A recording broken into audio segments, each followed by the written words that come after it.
السلام علیکم نحمده ونصلي على رسوله الكريم اما بعد فاعوذ بالله من الشيطان الرجيم بسم الله الرحمن الرحيم رب اشرح لي صدري ويسر لي امري واحلل عقدة من لساني يفقهوا قولي اللهم ارنا الحق حقا وارزقنا اتباعه وارنا الباطل باطلا وارزقنا اجتنابه آمین یا رب العالمین۔ سورۃ الانبیاء بہت خوبصورت سورت ہے، سورہ انبیاء۔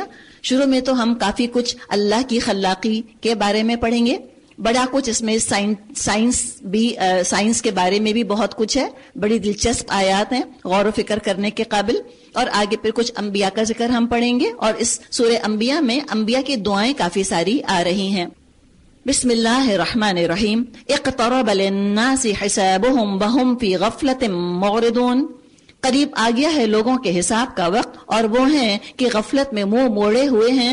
ان کے پاس جو تازہ نصیحت بھی ان کے رب کی طرف سے آتی ہے بد تکلف سنتے ہیں اور کھیل میں پڑے رہتے ہیں، دل ان کے دوسری فکروں ہی میں منہمک ہیں، یعنی بہت لائٹ ہارٹیڈلی سن رہے ہیں۔ اول تو سنتے ہی نہیں، سنتے ہیں تو انڈیفرنس کے ساتھ سنتے ہیں، بہت لائٹلی سنتے ہیں۔ بعض دفعہ ہم سن تو رہے ہوتے ہیں اور دل اندر سے انکاری ہوتے ہیں، کھیل رہے ہوتے ہیں دوسری چیزوں میں، خیال آتا ہے کہ ہاں برکت اور ثواب کے لیے سن لو، پریکٹیکل تھوڑی ہے، ہو تھوڑی سکتا ہے۔ تو پھر یہ دراصل کیا ہوا، یہ سننا تو نہ سننے کے برابر ہو گیا۔ سنو تو عمل کے لیے سنو، اس لیے کہ اللہ نے ورسز ٹو ڈو ہمیں بتائے ہیں، ورسز ٹو ریڈ نہیں ہے، صرف کرنے کے کام ہیں جو بتائے ہیں، جنت کا راستہ ہے۔ لاہیتن قلوبہم، دل ان کے کھیل رہے ہیں، وہ اسر النجوا، اور ظالم آپس میں سرگوشیاں کرتے ہیں کہ یہ شخص آخر تم جیسا ایک بشر ہی تو ہے، پھر کیا تم آنکھوں دیکھتے جادو کے پھندے میں پھنس جاؤ گے؟ رسول نے کہا میرا رب ہر اس بات کو جانتا ہے جو آسمان اور زمین میں کی جائے، وہ سمیع اور علیم ہے۔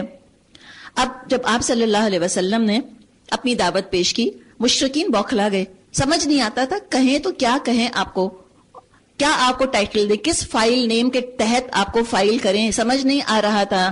تو ان کی بوکھلاہٹ ہے یہاں پر۔ بل قالوا اضغاث احلام، کہتے ہیں کہ یہ تو پریشان خواب، یعنی عجیب عجیب باتیں کرتے ہیں۔ بل افترا، بلکہ من گھڑت ہے۔ بل ہوا شاعر، بلکہ یہ تو شاعر ہے۔ اور ورنہ یہ لائے کوئی نشانی، جس طرح پرانے زمانے کے رسول نشانیوں کے ساتھ بھیجے گئے تھے، حالانکہ ان سے پہلے کوئی بستی بھی جسے ہم نے ہلاک کیا ایمان نہ لائی، یعنی معجزے دیکھ کر۔ افہم یؤمنون، اب کیا یہ ایمان لائیں گے؟ اور اے محمد صلی اللہ علیہ وسلم، آپ سے پہلے بھی ہم نے انسانوں ہی کو رسول بنا کر بھیجا تھا جن پر ہم وحی کیا کرتے تھے۔ تم لوگ اگر علم نہیں رکھتے تو اہل کتاب سے پوچھ لو۔ ان رسولوں کو ہم نے کوئی ایسا جسم نہیں دیا تھا کہ وہ کھاتے نہ ہوں اور نہ وہ سدا جینے والے تھے۔ پھر دیکھ لو آخرکار ہم نے ان کے ساتھ اپنے وعدے پورے کیے اور انہیں اور جس کو ہم نے چاہا بچا لیا اور حد سے گزرنے والوں کو ہلاک کر دیا۔ لقد انزلنا الیکم کتابا فیہ ذکرکم افلا تعقلون، لوگو ہم نے تمہاری طرف ایک ایسی کتاب بھیجی ہے جس میں تمہارا ہی ذکر ہے، تو کیا تم سمجھتے نہیں؟ کیا موضوع ہے قرآن کا؟ انسان۔ کوئی بھی مشین ہم خریدتے ہیں اس کے ساتھ ایک مینول آتا ہے جس سے اس کو آپریٹ کیا جاتا ہے۔ تو اگر پہلے ہی دن اگر اس کا پلگ ہی غلط جگہ پہ لگا دیا اور کرنٹ ہی زیادہ آ گیا تو پہلے ہی دن وہ تو مشین بیکار ہو کے رہ جائے، کنیکشن ہی صحیح نہیں جوڑا تم نے، تار ہی صحیح نہ جوڑے، ساری کی ساری۔ بعض دفعہ ہوتا ہے نا فوراً ہی نئی مشینیں آتی ہیں، بعض دفعہ ابھی پلگ ہی نہیں کیا ہوتا کہ وہ جل جاتی ہیں کنیکشن کی گڑبڑ کی وجہ سے۔ تو انسان ہو تم، کیا تم کو اللہ تعالیٰ استعمال کرنے کا طریقہ نہ سکھائے گا؟ اتنی زبردست اللہ نے مشینری تم کو دی ہے، اشرف المخلوقات اللہ نے تمہیں بنایا ہے، بیسٹ آف اللہ کریشن ہو تم، تو اللہ تم کو استعمال کرنے کا طریقہ نہ بتائے گا؟ تو اس کو تو ہم اون کریں، اس مائی بک، اس کو کسی اور کا قصہ نہ سمجھیں۔ یہ مت سوچے کہ یہ تو فلاں پڑھاتے ہیں، یہ تو ان لوگوں کا کام ہے۔ جب تک ہم اونرشپ نہیں لیں گے قرآن کی، اپنائیت محسوس نہیں کریں گے اس کے ساتھ، جب تک ہمیں سمجھ نہیں آئے گی۔ جب بھی قرآن کو پڑھیں ہمیشہ اس طرح سے پڑھیں جیسے کہ یہ مجھے ہی بتا رہا ہے، میں ہی اس کی مخاطب ہوں، کسی اور کو نہ دیکھا کریں، نہ دائیں دیکھیں نہ بائیں دیکھیں، پھر آپ دیکھیں انشاءاللہ کیا کچھ یہ قرآن ہم کو سکھا دیتا ہے، واقعی ہمیں انسان بنا دے گا۔ غصہ ہے تو کیا کرو، خوشی ہو تو کیا کرو، کیسے اپنے آپ کو قابو میں رکھو، انسانوں کے حقوق کیسے ادا کرو، تحفے تحائف کا لین دین کیسے ہونا چاہیے، جو معاشرے کے ڈاؤن ٹراڈن طبقات ہیں ان کے ساتھ کیا معاملہ کرو، فنڈ ریزنگ تمہاری کس طرح سے ہونی چاہیے، مائنڈ سیٹ تمہارا کیا ہونا چاہیے، اندر باہر سے ہمیں سکھا دیتا ہے. تزکیہ کیسے کرو، اپنے آپ کو تم ریلیکس کیسے کرو، ساری چیزیں تو اس نے ہمیں بتا دیں، بشرطے کہ ہم فائدہ اٹھانے والے ہوں. وَكَمْ قَسَمْنَا مِنْ قَرْيَةٍ كَانَتْ ظَالِمَةً وَأَنْشَأْنَا بَعْدَهَا قَوْمًا آخَرِينَ. کتنی ہی ظالم بستیاں ہیں جن کو ہم نے پیس کے رکھ دیا اور ان کے بعد دوسری کسی قوم کو اٹھایا. جب ان کو ہمارا عذاب محسوس ہوا تو لگے وہاں سے بھاگنے. کہا گیا بھاگو نہیں، جاؤ اپنے انہی گھروں اور عیش کے سامانوں میں جن کے اندر تم چین کر رہے تھے، شاید تم سے پوچھا جائے. لعلکم تسألون، کیا پوچھا جائے؟ عذاب آ گیا، کہاں بھاگ رہے ہو؟ انہی گھروں کی محبت کی وجہ سے اللہ کی بات سننے کی فرصت نہ ملی، اسی لائف سٹائل کو بچانے کے لیے تم کو اللہ کا دین اچھا نہ لگا، اب کدھر بھاگ رہے ہو؟ چلو ذرا تم سے پوچھا جائے کس بلبوتے پہ اللہ سے ٹکر لی تھی، بتاؤ، یہ بتاؤ کہ آخر کون سی تمہاری یہ چیز ہے تم کو اللہ سے بچائے گی. کیا جواب دیا تباہ شدہ قوموں نے؟ قالوا یا ویلنا انا کنا ظالمین، کہنے لگے ہائے ہماری کم بختی، بے شک ہم خطاوار تھے. کسی نے نہیں کہا کہ ہم غافلین تھے، ہمیں معلوم نہیں تھا، کہا ظالمین، دے ریئلائزڈ ہم غلط کر رہے ہیں. آج بھی آپ دیکھیں جو جان بوجھ کے سمجھنے کے باوجود، اسلام کو حق جاننے کے باوجود جو اسلام کی مخالفت کر رہے ہیں، ان کو پتہ ہے کہ ہم غلط کر رہے ہیں، دے نو اٹ. ہو نہیں سکتا اگر وہ درست نہ ہوئے، ان کی پکار بھی کیا پتہ یہی پکار ہو پھر کہ ہاں ہم ہی ظالم تھے. اب کیا الفاظ ہیں، فما زالت، ہوتی رہی، یہی چیختے رہے. لگتا ہے نا چیخ رہے ہیں، گلے بیٹھ گئے. پہلے بہت ساری آوازیں، اس کے بعد موت نے ایک ایک کر کے وصول کیا. اللہ کا عذاب برستا رہا. آوازیں مدھم، پہلے اسٹرینتھ کم ہوئی، پھر تعداد کم ہوئی، کم ہوتی گئی. تلکا دعواہم، یہی کہتے رہے، انا کننا ظالمین، جیسے چیخ کے گلا نہیں بیٹھ جاتا، رو کے گلا نہیں بیٹھ جاتا، غم کی وجہ سے جو ہے وہ دم نہیں گھٹنے لگتا. اس کے بعد ان کے اندر سے زندگی جو ہے وہ آہستہ آہستہ نکلنی شروع ہوئی. حتی جعلناہم حصیدا، یہاں تک کہ ہم نے ان کو کٹی ہوئی کھیتی کی طرح بنا دیا. بڑی رونق تھی، بڑے گناہوں کے موقع تھے، بڑی گہما گہمی تھی اور بڑے گناہوں کے اندر وہ مگن تھے. کٹ گئی ساری کھیتی، خامدین، بجھ کے رہ گئے. بڑا بھڑکتے تھے اللہ کا نام سن کے، اب تو زندگی کے رمق بھی نہ رہی، ایک شرارہ بھی نہ رہا. خاموشی. کیا بولتے تھے اسلام کے خلاف، کیا ہنستے تھے اسلام پر، مسلمانوں پر. اب کیا ہے؟ ڈیفننگ سائلنس، کچھ بھی نہیں. یہی انجام اللہ کرتا ہے. کتنی ہی کھنڈرات ہم دیکھتے ہیں نا جا کے، کیا خاموشی ہوتی ہے وہاں پہ، پتہ نہیں بولیں تو کیا بولیں وہ ہڈیاں. اب بتایا جا رہا ہے کہ اے لوگوں جو زندہ ہو، ذرا سمجھ لو زندگی کا مقصد. وما خلقنا السماء والارض وما بینہما لاعبین، ہم نے اس آسمان اور زمین کو اور جو کچھ بھی ان میں ہے کچھ کھیل کے طور پہ نہیں بنایا. اگر ہم کوئی کھلونا بنانا چاہتے، بس یہی کچھ تو ہمیں کرنا ہوتا کہ اپنے ہی پاس سے کچھ بنا لیتے. مگر ہم تو باطل کی حق بلکہ ہم تو باطل پر حق کی چوٹ لگاتے ہیں جو اس کا سر توڑ دیتی ہے اور وہ دیکھتے دیکھتے مٹ جاتا ہے. اور تمہارے لیے تباہی ہے ان باتوں کی وجہ سے جو تم بناتے ہو. دعوت دی جا رہی ہے کہ تم حق کو اٹھا لو. انٹلیکچوئل جہاد بھی ہے، مغز کی بات کی جا رہی ہے نا، فَيَدْمَغُوهُ، دماغ استعمال کرو. انٹلیکچوئل جہاد، علم حاصل کرو اور اس علم کو تم پھر اسلام کی سربلندی کے لیے لگاؤ. کیا مسلمان اسکالرز ہوا کرتے تھے، چونکہ علم تھا اس لیے بدتمیز نہ تھے، غصہ نہیں کرتے تھے. آج کل تو ہم بس جلاؤ اور گھیراؤ کی نفسیات میں مبتلا ہو گئے ہیں. ایک مسلمان اسکالر تھے، وہ گئے ہیں اور کسی نے ان سے کہا کہ بھئی وہ سنا ہے تمہارے نبی کی بیوی پر تو بڑی تہمت لگی تھی. اشارہ تھا واقعی عفق جو عائشہ رضی اللہ عنہا کے ساتھ معاملہ ہوا. ہم ہوتے تو بھڑک جاتے ہیں نا، لوگ تو گریبان پکڑ لیتے کہ ہاؤ ڈیئر یو.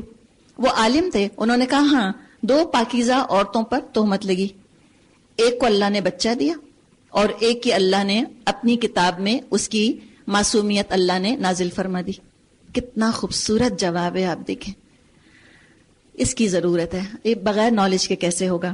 اور نالج بھی کیسی کمبینیشن، اسکول کی بھی نالج، دنیا کا علم بھی چاہیے اور دین کا علم بھی چاہیے. علم الادیان، علم الابدان، یہ آئیڈیل کمبینیشن ہے جس کی آج مسلمانوں کو ضرورت ہے. وَلَهُ مَن فِي السَّمَاوَاتِ وَالْأَرْضِ, زمین اور آسمانوں میں جو مخلوق بھی ہے اللہ کی ہے, اور جو فرشتے اس کے پاس ہیں وہ نہ اپنے آپ کو بڑا سمجھ کر اس کی بندگی سے سرتابی کرتے ہیں اور نہ تھکتے ہیں, شب و روز اس کی تسبیح کرتے رہتے ہیں اور دم نہیں لیتے. کیا ان لوگوں کے بنائے ہوئے عرضی خدا ایسے ہیں جو بے جان کو جان بخش کر اٹھا کھڑا کرتے ہوں؟ اور آسمان اور زمین میں ایک اللہ کے سوا کوئی دوسرے خدا ہوتے تو زمین اور آسمان دونوں کا نظام بگڑ جاتا. بس پاک ہے اللہ رب العرش ان باتوں پر جو یہ لوگ بنا رہے ہیں. وہ اپنے کاموں کے لیے کسی کے آگے جواب دہ نہیں اور سب جواب دہ ہیں. یہ بھی بڑا امپورٹنٹ ہے. وَلَا يُسْأَلُ عَمَّا يَفْعَلُ وَهُمْ يُسْأَلُونَ. اللہ سے کوئی نہیں پوچھے گا تو نے یہ کیوں کیا, اللہ ان سے پوچھے گا. بعض دفعہ لوگ خفا ہو جاتے ہیں, کہتے ہیں میرے ساتھ کیوں کیا, پوچھوں گی اللہ سے قیامت کے دن. پوچھیں گی, اللہ ان سے پوچھے گا. اللہ نے اس لیے تھوڑی پیدا کیا کہ ہم اللہ کو ایگزامن کریں, کراس کوشچن کریں. اللہ نے ہمیں پیدا کیا کہ اللہ ہمارا امتحان لے. بڑی جرت ہے, کیسے کیسے لوگ اللہ کے بارے میں بات کرتے ہیں. یہ کیوں بنایا اللہ نے, یہ رول کیوں دے دیا اللہ نے. آپ کی مجال کے آپ بات کریں, امریکن ایمبیسی جائیں ویزا لینے کے لیے اور پوچھیں کیوں کہا کلرڈ بیک گراؤنڈ, کیوں کہا سیدھا کان دکھاؤں, کہیں گے ویزا چاہیے کہ نہیں, چپ کرو. کان دبائے کان دکھائے, ہم چپ کر کے وہی کرتے ہیں اس لیے کہ تمہاری غرض بھی, تم کو چاہیے داخلہ. اور اللہ کی ہر بات میں مین میخ, کیوں اور کیوں, ایسے کیوں اور ویسے کیوں. اللہ سے پوچھتے ہو, اللہ کو سکھاؤ گے. اس قدر غرور ہے, اتنا تکبر ہے. اللہ کے دین پر کریکشن سلپ تم لگاؤ گے. اب تمہاری عقل اللہ سے بڑھ گئی, دی اللہ نے, اور اللہ کو سکھانے کھڑے ہو گئے ہو آج. اللہ سے کوئی نہیں پوچھے گا کہ کیوں کیا, تم پوچھے جاؤ گے تم نے کیا کیا. اللہ تم سے پوچھے گا. حدیث میں آتا ہے 5 سوال پوچھے جائیں گے, اس سے پہلے بنی آدم کے قدم اللہ کے آگے سے ہل نہ سکیں گے جب تک 5 سوالوں کے جواب نہ دے دیں. کہاں سے کمایا, کہاں خرچ کیا, کتنا علم حاصل کیا, کتنا عمل کیا, اور جوانی کس میں گلائی, جب ینگ تھے, یوتھ تھا, ہر بات اتنی اچھی سمجھ آتی تھی تو کیا کرتے رہے, کہاں انشپ ہوگی. وہ ایوب, اب دیکھیں یہاں تک تو کیا ہوا, شکر کی مثالیں بتائی گئی رسولوں کے ذریعے. اب صبر کی اعلیٰ مثالیں بتائی جا رہی ہیں. وَأَيُّوبَ إِذْ نَادَى رَبَّهُ أَنِّي مَسَّنِيَ الضُّرُّ وَأَنْتَ أَرْحَمُ الرَّاحِمِينَ. اور یہی ہوش مندی اور حکم اور علم کی نعمت ہم نے ایوب کو دی تھی. یاد کرو جب اس نے اپنے رب کو پکارا, مجھے بیماری لگ گئی ہے اور تو ارحم الراحمین ہے. ہم نے اس کی دعا قبول کر لی اور جو تکلیف اس کو تھی اس کو دور کر دیا, اور صرف اس کو اس کے اہل و عیال ہی نہیں دیے بلکہ ان کے ساتھ اور بھی اتنے دیے, رحمتم من عندنا, اپنی خاص رحمت کے طور پر, اور وذکریٰ للعابدین, اور ایک سبق ہو عبادت گزاروں کے لیے. کیا سبق؟ ایوب علیہ السلام اللہ کے نبی تھے, نہایت عبادت گزار تھے, اللہ نے نعمتیں ان کو بہت دی تھیں. ایک سبق یہ کہ نیکی کے ساتھ تقوی کے ساتھ بھی دنیا کی دولت مل سکتی ہے, کوئی پرابلم نہیں. اور دوسرا سبق کیا کہ عبادت کے ساتھ دنیا کی نعمتیں جا بھی سکتی ہیں, اللہ کی طرف سے سزا نہیں ہے, دونوں ہی امتحان کے پرچے ہیں. ملنا انعام نہیں, امتحان ہے, جانا عذاب نہیں, امتحان ہے. دونوں امتحانوں میں کامیاب ہو گئے ایوب علیہ السلام. وَإِسْمَاعِيلَ وَإِدْرِيسَ وَذَا الْكِفْلِ كُلٌّ مِّنَ الصَّابِرِينَ, اور یہی نعمت اسماعیل اور ادریس اور ذوالکفل کو دی. یہ سب صابر لوگ تھے اور ان کو ہم نے اپنی رحمت میں داخل کیا, وہ صالحوں میں سے تھے. اور مچھلی والے کو بھی ہم نے نوازا. یہ ہے یونس علیہ السلام کا ذکر. یاد کرو جب وہ بگڑ کر چلا گیا تھا اور سمجھا تھا ہم اس پر گرفت نہ کریں گے. کیا گرفت نہ کریں گے؟ یونس علیہ السلام کو کنفیوژن ہو گیا تھا. بیسکلی گناہ نہیں, خطا کہیں, خطا ہو گئی, سمجھنے میں تھوڑا سا پرابلم ہو گیا, انٹرپریٹیشن کا پرابلم ہو گیا, اللہ کے حکم کو صحیح طرح انٹرپریٹ نہ کر سکے. لیکن جس کے درجے ہیں سوا, اس کی سوا مشکل ہے. درجہ بہت بلند, اللہ نے اس پر بھی تھوڑا سا پکڑا. تو کیا ہوا, مچھلی کے پیٹ میں چلے گئے. فنادى في الظلمات, تو اندھیروں میں پکارا, اللہ الہ الا انت سبحانک انی کنت من الظالمین, نہیں ہے کوئی خدا مگر تو, پاک ہے تیری ذات, بے شک میں نے قصور کیا. اس کو ہم آیت کریمہ کہتے ہیں. اور ہم اس کے لیے بہت مشکل قسم کا ایک طریقہ بھی بنا لیتے ہیں, اور ہم نے ایک تعداد اس کے لیے فکس کر لی ہے جو کہ بہت بڑی تعداد ہے. ٹوٹل قرآن کی آیات تقریباً 6,600 ہیں, اور اس کلمے کو 1.25 دفعہ پڑھا جاتا ہے, اور چھوٹا نہیں ہے الف لام میم کی طرح, کافی لمبا ہے. اور ہم نے کہا کہ یہ طریقہ ہے جس سے کہ اللہ دعا سنے گا. یونس علیہ السلام نے کس نے گنا تھا کہ یونس علیہ السلام نے کتنی دفعہ پڑھا؟ کیا پتہ ایک ہی دفعہ پڑھا ہو، کیا پتہ 10. اصل چیز کیا ہے؟ خشوع، الہا، زاری، اللہ کو یاد کرنا. حدیث میں آتا ہے اللہ غافل دل کی دعا نہیں سنتا. تو تعداد امپورٹنٹ نہیں ہے، کوانٹٹی امپورٹنٹ نہیں ہے، کوالٹی امپورٹنٹ ہے. اور پھر ہم نے جب اتنا بھاری بنا لیا اس دعا کے پڑھنے کو تو ہم بعض دفعہ اس کا اہتمام بھی نہیں کر پاتے، سوچتے ہی رہ جاتے ہیں کہ کون اتنی مشکل مشقت اٹھائے، اور ہم اپنے آپ کو خود ہی محروم کر لیتے ہیں اس کے پڑھنے سے. چلتے پھرتے اٹھتے بیٹھتے اس دعا کو مانگ سکتے ہیں، وضو ہو یا بے وضو ہو. اور کھلا پڑھیں، کوئی تعداد فکس کرنے کی ضرورت نہیں ہے. ہم سوچیں نہیں وہ تو یونس علیہ السلام تھے، ہمارے لیے تو اتنی زیادہ تعداد میں پڑھنا ضروری ہے، تو آگے ہماری غلط فہمی دور کر دی. فرمایا فاستجبنا له ونجيناه من الغم وكذلك ننجي المؤمنين. تب ہم نے اس کی دعا قبول کی اور غم سے اس کو نجات بخشی. اسی طرح ہم مومنوں کو بچا لیا کرتے ہیں. تو مومنوں کے لیے بھی یہی وعدہ ہے. اور زکریا کو جب اس نے اپنے رب کو پکارا، اے پروردگار مجھے اکیلا نہ چھوڑ اور بہترین وارث تو تو ہی ہے، بس ہم نے اس کی دعا قبول کی اور اس کو یحییٰ عطا کیا اور اس کی بیوی کو اس کے لیے درست کر دیا. اب یہ دعائیں قبول ہوئیں، کیوں ہوئیں اور کیسے ہوئیں؟ ایک تو آپ دیکھیں وقت اور موقع، تڑپ کر دعا کی تھی، تڑپ کے. تو جب دل میں تڑپ آئے دعا کر لیں، پوسٹ پون نہ کریں. کیا پتہ پھر یہ کیفیت ہماری نہ رہے تو پھر وہ پورا جو ایٹماسفیئر ہے دعا کا وہ بھی چینج ہو جائے گا. اور کیا، اگر ہم چاہتے ہیں ہماری دعائیں قبول ہوں اور ہم نبیوں کے راستے پہ چلنا چاہتے ہیں تو دیکھیں انہم کانوا یسارعون فی الخیرات، یہ لوگ نیکیوں کے کاموں میں دوڑ دھوپ کرتے تھے اور ہمیں رغبت اور خوف کے ساتھ پکارتے تھے اور ہمارے آگے جھکے ہوئے تھے. تو یہ خوبیاں اللہ کو بہت اچھی لگتی ہیں. واللتی احسنت فرجہا، اور وہ خاتون یعنی مریم جس نے اپنی عصمت کی حفاظت کی تھی، ہم نے اس کے اندر اپنی روح میں سے پھونکا اور اسے اور اس کے بیٹے کو دنیا بھر کے لیے نشانی بنایا. یہ تمہاری امت حقیقت میں ایک ہی امت ہے اور میں تمہارا رب ہوں، بس تم میری عبادت کرو. مگر انہوں نے آپس میں اپنے دین کو ٹکڑے ٹکڑے کر ڈالا. سب کو ہماری طرف پلٹنا ہے. پھر جو نیک عمل کرے گا اس حال میں کہ وہ مومن ہو، اس کے کام کی ناقدری نہ ہوگی اور اس کو ہم لکھ رہے ہیں. اور ممکن نہیں ہے جس بستی کو ہم نے ہلاک کر دیا ہو وہ پھر کبھی پلٹ سکے. یہاں تک کہ جب یاجوج ماجوج کھول دیے جائیں گے اور ہر بلندی سے وہ نکل پڑیں گے اور وعدے برحق کے پورا ہونے کا وقت قریب آ لگے گا، یکایک ان لوگوں کے دیدے پھٹے کے پھٹے رہ جائیں گے جنہوں نے کفر کیا تھا. کہیں گے ہائے ہماری کم بختی، ہم اس چیز کی طرف سے غفلت میں پڑے ہوئے تھے، بلکہ ہم خطا کار تھے. بے شک تم اور تمہارے وہ معبود جنہیں تم پوچھتے ہو جہنم کا ایندھن ہے، وہیں تم کو جانا ہے. اگر یہ واقعی خدا ہوتے وہاں نہ جاتے، اب سب کو ہمیشہ اسی میں رہنا ہے. وہاں وہ پھنکارے ماریں گے اور حال یہ ہوگا اس میں کان پڑی آواز سنائی نہ دے گی. رہے وہ لوگ جن کے لیے ہماری طرف سے بھلائی کا پہلے ہی فیصلہ ہو چکا ہوگا، وہ یقیناً اس سے دور رکھے جائیں گے، اس کی سرسراہٹ تک نہ سنیں گے اور وہ ہمیشہ ہمیشہ اپنی من بھاتی چیزوں کے درمیان رہیں گے.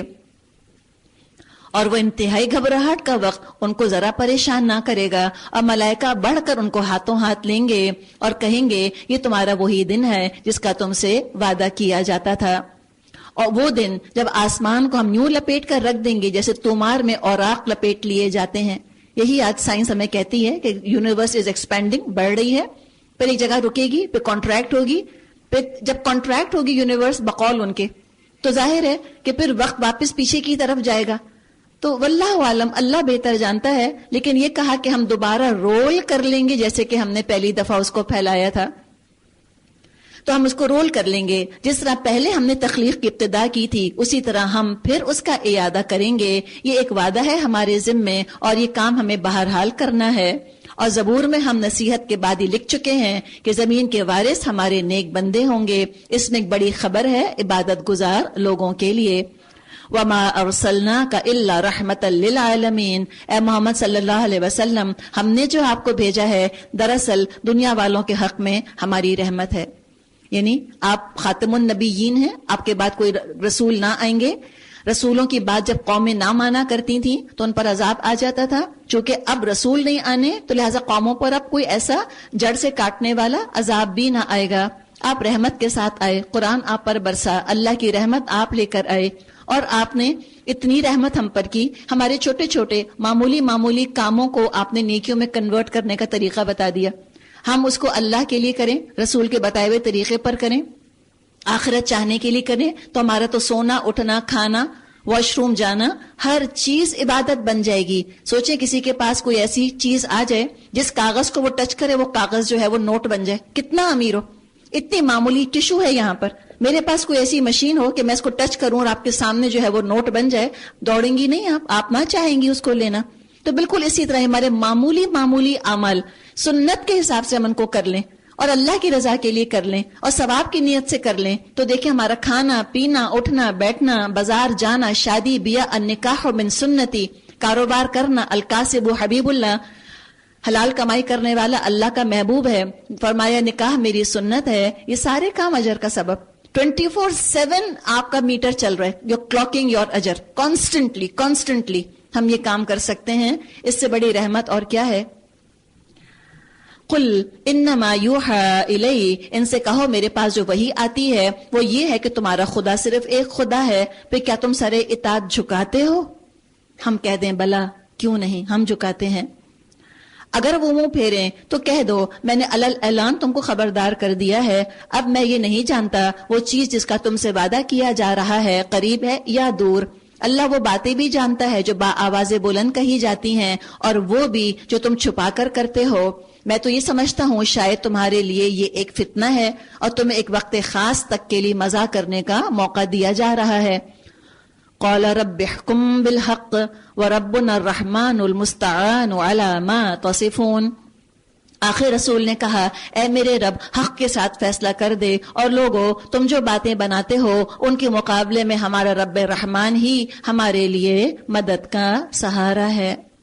تو مشکل لگے تو ہو کیسے بدلیں گے؟ اللہ ہے نا، اللہ ہے. دعا کے ذریعے جیسے انبیاء نے دعا کی. سورۃ الحج، بسم اللہ الرحمن الرحیم. یا ایھا الناس اتقوا ربکم ان زلزلۃ الساعۃ شیء عظیم. لوگو اپنے رب کے غضب سے بچو، تقوی اختیار کرو. حقیقت یہ ہے قیامت کا زلزلہ بڑی ہولناک چیز ہے. جس روز تم اس کو دیکھو گے حال یہ ہوگا ہر دودھ پلانے والی اپنے دودھ پیتے بچے سے غافل ہو جائے گی. وَتَدَعُ كُلُّ ذَاتٍ حَمْلٍ حَمْلَهَا، اور ہر حاملہ کا حمل گر جائے گا. کیوں؟ قیامت آ گئی، اب پیدائش کی ضرورت ہی نہیں، سبھی ختم ہو رہے ہیں، تو بچے آنے کی بھی کیا ضرورت؟ تو سارے حمل ختم. وَتَرَى النَّاسَ سُكَارَى وَمَا هُمْ بِسُكَارَى وَلَكِنَّ عَذَابَ اللَّهِ شَدِيدٌ. اور لوگ تم کو مدہوش نظر آئیں گے حالانکہ وہ نشے میں نہ ہوں گے، بلکہ اللہ کا عذاب ہی کچھ ایسا سخت ہوگا. حواس ان کے لے جائے گا، مدہوش کر دے گا اللہ کا عذاب ان کو، دماغی کام نہ کر رہے ہوں گے سختی دیکھ کر. کہاں تو وہ دن اور کہاں لوگوں کی بے حسی اور لاپرواہی. وَمِنَ النَّاسِ، بعض ایسے لوگ ہیں جو علم کے بغیر اللہ کے بارے میں بحثیں کرتے ہیں اور ہر شیطان سرکش کی پیروی کرنے لگتے ہیں، حالانکہ اس کے نصیب ہی میں لکھا ہے جو اس کو دوست بنائے گا اس کو وہ گمراہ کر کے چھوڑے گا اور عذاب جہنم کا راستہ دکھائے گا. یا ایھا الناس، اے لوگو. اب دیکھیں یہاں سے با سے بعد الموت یعنی موت کے بعد جی اٹھنے کے کچھ زمینی دلائل دیے جا رہے ہیں کہ تم خود دیکھ لو، تم ذرا جھانکو اپنے الیکٹران مائکروسکوپ میں، تم دیکھو کیا اللہ کی شان، کیا قدرت ہے، کیا ایگزیکٹ ٹرمنالوجی قرآن استعمال کرتا ہے. 1400 سال بعد جب آج انسان نے دیکھا تو حیران ہو گئے ہیں ڈاکٹرز دیکھ کر کہ کیا ایگزیکٹ بتایا گیا ہے قرآن میں. مدغہ ایک لفظ آتا ہے، مدغہ نوالا جو چبا لیا جائے جس پر کے دانتوں کے نشان ہوں. اس سٹیج میں جب وہ دیکھتے ہیں فیٹس کو، ایمبریو کو، بالکل لگتا ہے جیسے کہ چبائی ہوئی بوٹی ہے. اسی طرح سیلز بنے ہوئے ہوتے ہیں، دانتوں کے نشان بن جاتے ہیں چوئنگم وغیرہ کے اوپر. اتنی ایگزیکٹ ٹرمینالوجی، تو اب تو کوئی ایمان نہ لائے تو حیرت ہے. یا ایھا الناس، اے لوگو اگر تمہیں زندگی بعد موت کے بارے میں کچھ شک ہو تو تم کو معلوم ہو ہم نے تم کو مٹی سے پیدا کیا، پھر نطفے سے، پھر خون کے لوتھ تھوڑے سے، پھر گوشت کی بوٹی سے جو شکل والی بھی ہوتی ہے اور بے شکل بھی. ہم تم کو اس لیے بتا رہے ہیں تاکہ حقیقت واضح کر دیں. پھر جس نطفے کو چاہتے ہیں ایک وقت خاص تک رحموں میں ٹھہرائے رکھتے ہیں، پھر تم کو ایک بچے کی صورت میں نکال لاتے ہیں تاکہ تم اپنی پوری جوانی کو پہنچو. اور پھر تم میں سے کوئی پہلے ہی واپس بلا لیا جاتا ہے، یا تو ماں کے پیٹ میں ہی، یا آتے ہی ایک سانس بھی شاید نہ لینے پائے، یا الگ الگ عمروں کے ساتھ، یا وَمِنْكُمْ مَنْ يُرَدُّ إِلَىٰ أَرْذَلِ الْعُمُرِ، یا کوئی بدترین عمر کو پھیر دیا جاتا ہے تاکہ سب کچھ جاننے کے بعد بھی کچھ نہ جانے. اور اس کے بعد کیا؟ موت. اور موت کے بعد کیا؟ قبرستان میں کیا ہوتا ہے؟ مٹی. سائیکل پورا ہو گیا نا، مٹی سے نکلے تھے، مٹی میں چلے گئے. تو جسم تو مٹی ہو جاتے ہیں. Death the leveller. اعمال مٹی نہیں ہو سکتے. اگر اعمال مٹی ہو گئے تو بڑی ناقدری ہوئی. تو اللہ تو ناقدری کرنے والا نہیں. کون چاہے گا اعمال مٹی ہوں؟ جس نے گناہ کیے ہوں گے. کون چاہے گا میرا پیپر چیک نہ ہو؟ کون چاہے گا میرا پیپر کھو جائے جس کا پیپر اچھا نہیں تھا؟ کون چاہے گا کہ میرا پیپر نہ کھوئے جس نے اچھا کیا تھا؟ کون نتیجہ چاہتا ہے؟ جو محنت کر رہا ہوتا ہے. وَتَرَى الْأَرْضَ حَامِدَةً، اور تم دیکھتے ہو زمین سوکھی پڑی ہے، پھر جہاں ہم نے اس پر می برسایا یا کہا کہ وہ پھبک اٹھی اور پھول گئی اور اس نے ہر قسم کے خوش منظر نباتات اگلنی شروع کر دیں. یہ سب کچھ اس وجہ سے ہے کہ اللہ ہی حق ہے اور وہ مردوں کو زندہ کرتا ہے اور وہ ہر چیز پر قادر ہے. وَأَنَّ السَّاعَةَ آتِيَةٌ لَا رَيْبَ فِيهَا وَأَنَّ اللَّهَ يَبْعَثُ مَن فِي الْقُبُورِ، قیامت کی گھڑی آ کے رہے گی، اس میں کسی شک کی گنجائش نہیں. اللہ ضرور ان کو اٹھائے گا جو قبروں میں جا چکے ہیں. کوئی یہ نہ سوچے کہ قیامت ان کے لیے آئے گی جو قیامت کو مانتے ہیں، اور جو نہیں مانتے ان کے لیے نہیں آئے گی. کتنا سلی ایٹیٹیوڈ ہے نا، سبھی کے لیے آئے گی. وَمِنَ النَّاسِ، اور بعض لوگ ایسے ہیں جو علم اور ہدایت اور روشنی بخشنے والی کتاب کے بغیر گردن اکڑائے ہوئے اللہ کے بارے میں جھگڑتے ہیں تاکہ لوگوں کو راہ خدا سے بھٹکا دیں. ایسے شخص کے لیے دنیا میں رسوائی ہے اور قیامت کے روز اس کو ہم آگ کے عذاب کا مزہ چکھائیں گے. یہ ہے تیرا وہ مستقبل جو تیرے اپنے ہاتھوں نے تیرے لیے تیار کیا. ورنہ اللہ اپنے بندوں پر ظلم کرنے والا نہیں. اور لوگوں میں کوئی ایسا ہے جو کنارے پر رہ کر اللہ کی بندگی کرتا ہے. فَإِنْ أَصَابَهُ خَيْرٌ اطْمَأَنَّ بِهِ، خیر مل گیا مطمئن ہو گیا. کنارے پہ کھڑا ہے نا، جو کنارے پر کھڑا ہے وہ دوڑنے کو تیار رہتا ہے. ایک مشکل آئی بھاگ گیا فوراً، مشکل کا ذرا سا چھیٹا آیا دوڑ گیا. اگر خوبیاں مل گئی، خیر مل گئی، دین پر عمل کرنے کی وجہ سے دنیا سنور گئی تو دین سے خوش ہے. اور اگر وَإِنْ أَصَابَتْهُ فِتْنَةٌ، اور اگر کوئی مشکل پڑ گئی دین پر عمل کرنے کی وجہ سے، کوئی دنیاوی لاس ہو گیا، کوئی سوشل ریپرکیشنز اٹھانے پڑے، کوئی فائنینشیل لاس ہو گیا، بیٹی کا رشتہ ٹوٹ گیا، انقلب علی وجہی، لوٹ گیا چہرے کے بل. فیئر ویدر فرینڈ ہے، کنڈیشنز لگا کر آتا ہے، فائدہ ملے گا عمل کروں گا. ذرا سی ایک چھینٹا پڑے گا مشکل کا، سارا صبغت اللہ اتر گیا ان کا، سب اللہ کا رنگ کچا تھا. خسرت دنیا والآخرہ، دنیا کا بھی نقصان اور آخرت کا بھی. ذالک هو الخسران المبین، اور یہ ہے سری خسارہ. ہم سے اللہ نے کیا کہا؟ ادخلوا فی السلم کافہ، تم دین میں پورے کے پورے داخل ہو جاؤ. کوئی کنارے پر کھڑا ہوگا اور کھائی کے کنارے پر کھڑا ہے، کتنا بے چین ہوگا، کتنا انسیکیور ہوگا. ایسے لوگ انسیکیور رہتے ہیں. جو بیچ میں آ جاتے ہیں ان کے لیے امن ہے، ان کے لیے ایمان ہے. اب کیا اللہ کو جب چھوڑ کر بھاگے، یدعو من دون اللہ ما لا یضرہ وما لا ینفع، وہ اللہ کو چھوڑ کر ان کو پکارتا ہے جو نہ اس کو نقصان پہنچا سکتے ہیں نہ فائدہ. یہ ہے گمراہی کی انتہا. وہ ان کو پکارتا ہے جن کا نقصان ان کے نفع سے قریب تر ہے. بدترین ہے اس کا مولا اور بدترین ہے اس کا رفیق. اس کے برعکس اللہ ان لوگوں کو جو ایمان لائے اور جنہوں نے نیک عمل کیے یقیناً ایسی جنتوں میں داخل کرے گا جن کے نیچے نہریں بہ رہی ہوں گی. اللہ کرتا ہے جو چاہتا ہے. جو شخصی گمان رکھتا ہو اللہ دنیا اور آخرت میں اس کی مدد نہ کرے گا، اس کو چاہیے ایک رسی کے ذریعے آسمان تک پہنچ کر شگاف لگائے، پھر دیکھ لے آیا اس کی تدبیر کسی ایسی چیز کو رد کر سکتی ہے جو اس کو ناگوار ہے. یعنی تقدیر ہے، قبول کر لے، تقدیر سے نہ لڑے اور اللہ سے نا امید نہ ہو انسان. وَكَذَلِكَ أَنزَلْنَاهُ آيَاتٍ بَيِّنَاتٍ وَأَنَّ اللَّهَ يَهْدِي مَن يُرِيدُ. ایسی کھلی کھلی باتوں کے ساتھ ہم نے اس قرآن کو نازل کر دیا ہے اور ہدایت اللہ جس کو چاہتا ہے دیتا ہے. جو لوگ ایمان لائے اور جو یہودی ہوئے اور صحابی اور نصارہ اور مجوس اور جن لوگوں نے شرک کیا، ان سب کے درمیان اللہ قیامت کے روز فیصلہ کر دے گا. ہر چیز اللہ کی نظر میں ہے. کیا تم دیکھتے نہیں ہو؟